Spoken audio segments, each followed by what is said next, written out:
Sunday. This is February 1st. Today I decided not to go to Coos Bay and do a real long hike. I'll do that later.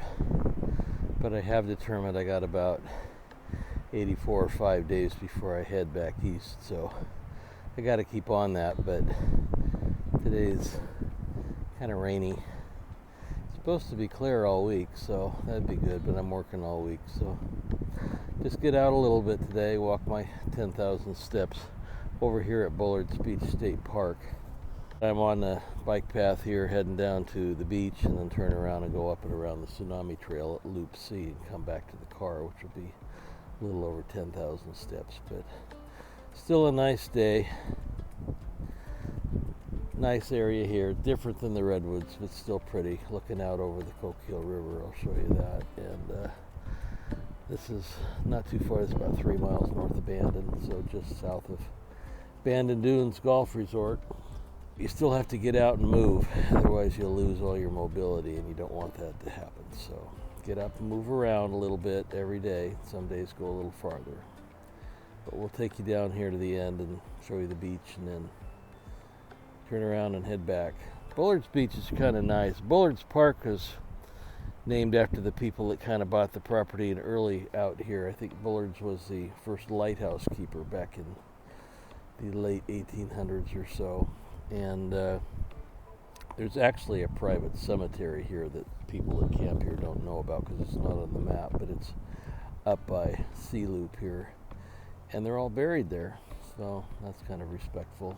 Nice place to be. It's a nice, wonderful little place. I'm not going to show it to you out of respect for them, but yeah, it's just a nice little spot here. They donated, or their kids donated this property to the state when they all passed and didn't want to keep the property anymore, and they turned it into a state park. So yay, we thank them for that. Anyway, better get going here. It's not getting any warmer today. A view out over the Coquille River on the bike path here at Bullards. Grass is all green. It's been raining, so things are nice and wet here. Just wanted to wish everybody well back east who's buried in snow right now. We just get rain out here. It might snow here once every 5 years, but it's taking all the snow energy and dumping it places like North Carolina right now. So we wish them well and hope they're warm and dry and have a safe week. All right, we're close to the beach here, but we'll head out this way and have a little look and then go to the other end of the campground.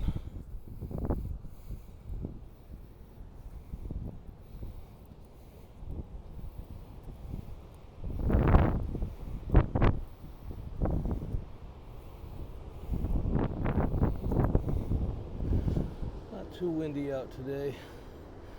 Up that way is Cape Arago, Point Out State Park, Sunset Bay that way, and down this way can't really see either.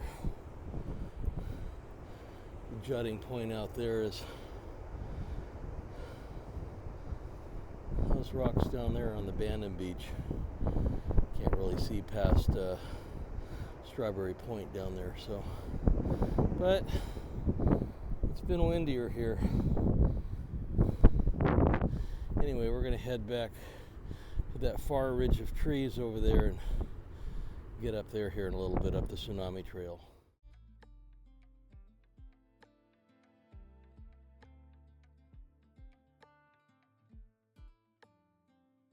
Just a speed sign up here for everybody over 40. There is no other option. Down the hill. Now the trees are blocking most of the wind. The main life form around me looks to be moles. These people have a mole problem. We're getting up into the bunny zone. A bunch of bunnies live out in the forest here. They don't have quite the problem that other state parks do. Sometimes there'll be rabbits hopping around everywhere, but I am in the campground part now, just leaving Yurt Village and getting up here, and I think I'll go through Sea Loop and then get up on the Tsunami Trail, which would protect you. It probably goes up maybe 100 feet off of Highway 101. We've never had a wave come through town that big. All right, we're going to eventually go up that way, but for now we'll go down here through Sea Loop, and where the trail comes out, we'll go backwards on the Tsunami Trail. Doesn't look like a lot of takers today in BULLARDS Beach State Park. Sea Loop's about a quarter full, so people are home. Just started to drizzle a teeny bit, but not enough to worry about. It's supposed to be clear all week. Today it was supposed to rain, but it hadn't so far, so I thought I'd get out and enjoy. No wind up here, totally blocked compared to down where we were at on the beach, but up by that pickup and rig up there is where the Tsunami Trail comes out, so we'll head off there and go north. Tsunami Trail here at Bullard starts over there and goes up this hill, and that tallest tree way in the middle here is pretty close to the top, those top trees up there. So we'll be up there in a little bit. All right, we're up there by C48 and C49. We'll come back to about where the backpacker camp is in B Loop. But it's good to have these things, especially along the coast. The sign here is a little exaggerated, but the trail does go up a little bit, which is the whole purpose. Get up higher than the water's going to get.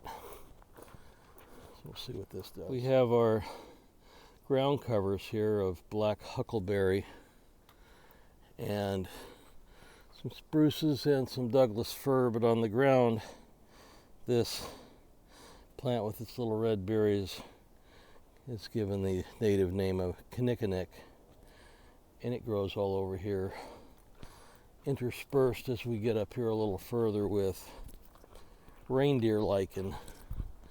We do have these pixie cup lichens out here today too, so we'll notice them.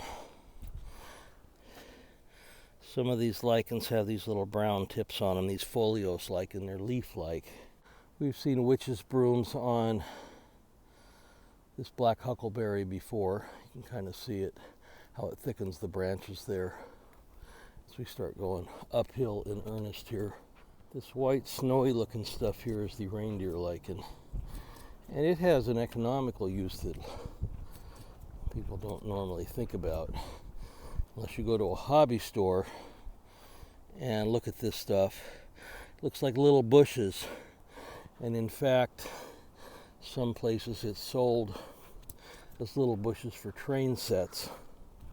Sometimes people spray paint it green and put it on matchsticks and sell it for little miniature trees for your model train set. We're getting near the top of the trail. You might be able to hear the cars from Highway 101 in the background.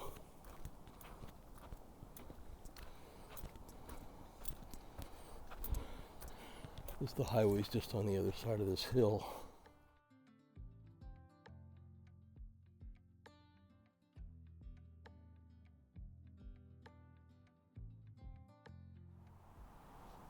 There is no trail down to Highway 101. This kind of loops back down and around to B Loop, where this is the designated top. You can sort of see why lichens might live on the sides of these trees. In a conifer tree, a lot of the water from the rain runs down the bark, so that's where these guys will get its nourishment, whether we have the mosses or the lichens, or even the leafy liverworts that are real tiny that live on the bark. If you really had to, you could probably get down to the highway this way, but it's not cleared and it's probably going to hurt a little bit. The gathering point for the people coming up the Tsunami Trail is just around the corner here in case they're coming up and need a place to hunker down until the big wave comes and goes. So this is where you go with your buddies in case the big wave is coming. You hunker out here. I don't know how many people will fit in this little spot. It's not real big, but not a lot of people here today, so I think we got it covered. But just covered with moss around here. It'd be comfortable to lay down on this stuff. We got this brown lichen here. I got to show you these. These are pretty impressive little guys up here, living on this tree here with their brown little isidia on the bottom of them. Two different main foliose lichens we got out here, the green ones and the brown ones. But all right, we've come out at the campfire area here at the BULLARDS Beach State Park, and next to that, just a quick view in case you're interested in hiking through here sometime on the Oregon Coast Trail. One of the places that I've camped is right here. Each little hiker-biker spot's got a place for your bike, usually a picnic table or two. It's got water in here, and the bathroom for this place is nearby. It's down here where the yurts are. So, but it's private enough. Next door to this, of course, is the garbage dump. They always seem to put the hiker-biker camp next to either the garbage or the farthest away from the park. Camping areas. I didn't know we stunk that bad, but maybe we do. But anyway, this place in the summer has programs every night and sometimes special music on the weekends. So in the summer, they usually have a couple of vendors here selling coffee, usually right about here. Also, to whet your caffeine fix in the morning, in case you don't like your cowboy coffee. All right, we're going to head back on the footpath. This is the other end of the sign. Park entrance. You pay your parking fee and your camping fee. This is a nice place to camp out of the wind, and a lot of people come here in the summer, but this place is open all year round. Some people are here at Christmas time. Be curious to know if you had all of the lichens and all of these beach pines that are growing up in a large pile, how many hundreds of pounds or tons of this stuff would be here.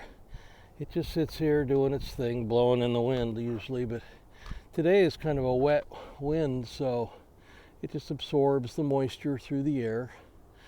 Doesn't need roots, just needs a place to cling to. And these beach pines, Pinus contorta, these two needle pines, you can kind of see up here and on the ground. We'll get some of these on the ground. It's our little four-legged wildlife today, this rough-skinned newt, going about the pace that he normally goes. At least he's not on the sidewalk. It's the first one of these guys I've seen today. A lot of them live right under the bark, but he's just hanging out. Birds don't eat them because they're kind of poisonous, so out here they have to be careful of bicycles and getting stepped on. But I'm not going to turn him over, but he's bright orange on the bottom. That's a warning sign that he doesn't taste good. Apparently very bitter from all the birds. Well, we've now made it to the north jetty of the Coquille River. The park is 3 miles kind of to the east of us.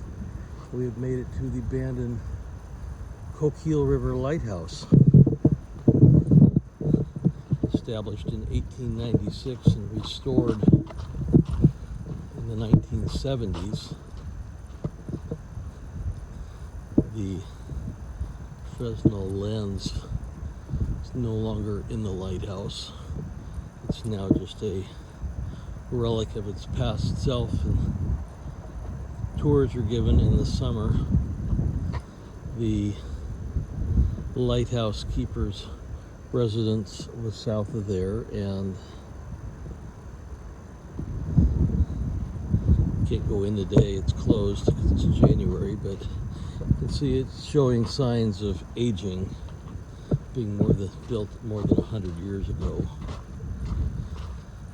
But the river out here looks like the tide is still flowing out. This little area, cove here, where you see that bird out there, this is one of the better crabbing spots in Bandon. It'll be open again in the end of May, around Memorial Day. And it does give free tours here, so you can buy your little tourist trinkets. And it's kind of fun. You get to go up in the lighthouse tower. It's a big spiral staircase that goes up to this 47-foot tower up here.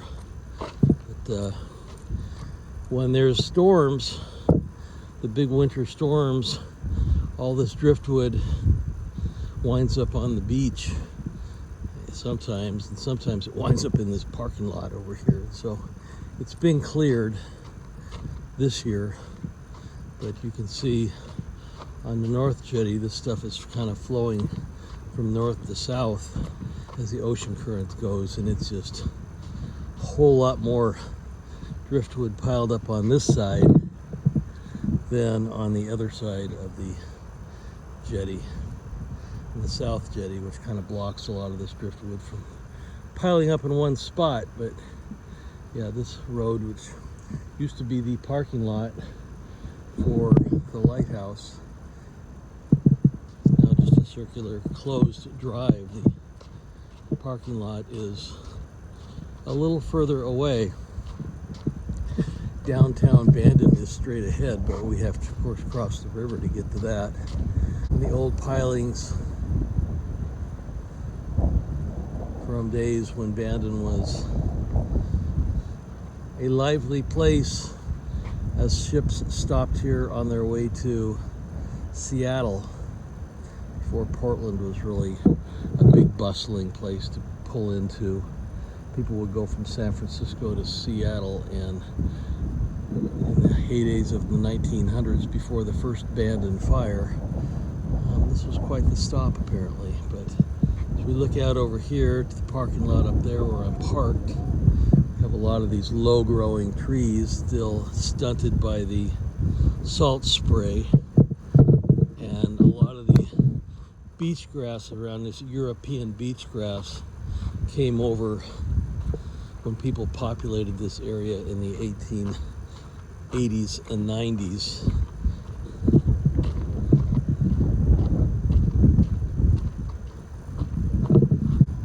This is our most hated plant in town, called gorse.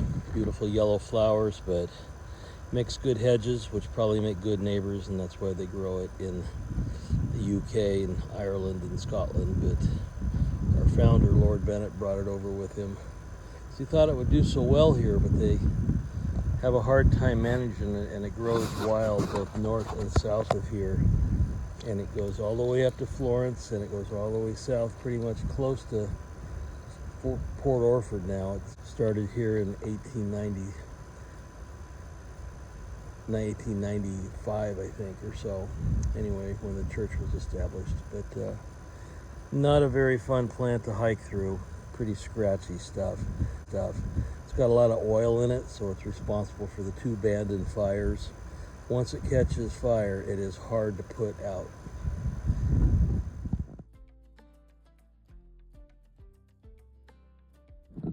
Thanks for coming today. I think we'll head south maybe next week. If we don't go do a longer hike, we'll get up to 8 or 9 miles. We'll go down to maybe Black Lock Point and do that loop, or maybe do the long trail down to Humbug. But we got about 85 days as of today before we're getting on a plane and heading east. So at least that's the first plan anyway. Plans could change, but you got to make them, otherwise things are kind of chaotic. So see you next week.